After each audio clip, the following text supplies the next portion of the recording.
Maričić i predajem glazbenu kulturu u osnovnoj školi Gustava Krkleca u Zagrebu.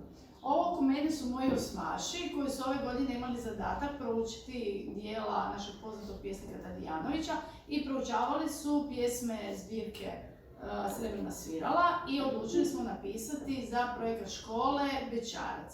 Dakle, oni su zaslužni što su napisali stihove pjesama našeg Bećarca kojeg ćemo mi otpjevati samo za vas.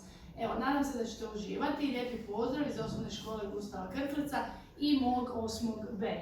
Pa pozdrav, mahnimo u kameru profesorima, učiteljima diljem zemlje i izvan zemlje Hrvatske koji će nas gledati. Lijepi pozdrav od nas. Doviđenja!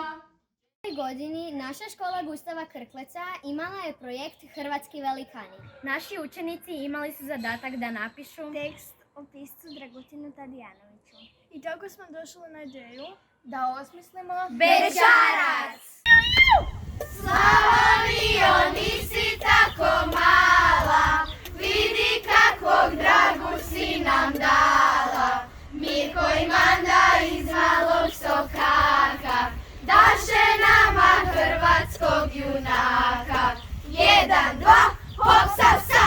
Kredo drago ka Zagrebu gradu, u tom vlaku upoznao mladu. Mlada je lani slutila nije, kakve tajne drago pjesnik krije. 1, 2, hop sa sa!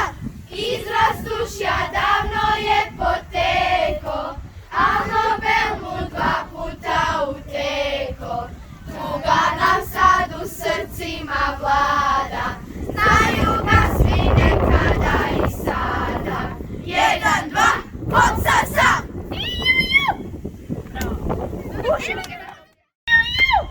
Slavonijo, nisi tako mala, vidi kakvog dragu si nam dala. Mirko i Manda iz malog sokaka daše nama hrvatskog junaka. 1, 2, hop sa sa!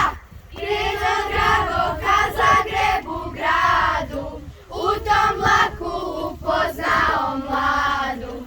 Mlada je lani slutila nije, kakve tajne drago pjesnik krije. 1, 2, hop sa sa! Izraz dušja davno je poteko, a Nobel mu 2 puta uteko. Tuga nam sad u srcima vlada, znaju ga svi nekada i sada. 1, 2, hop sa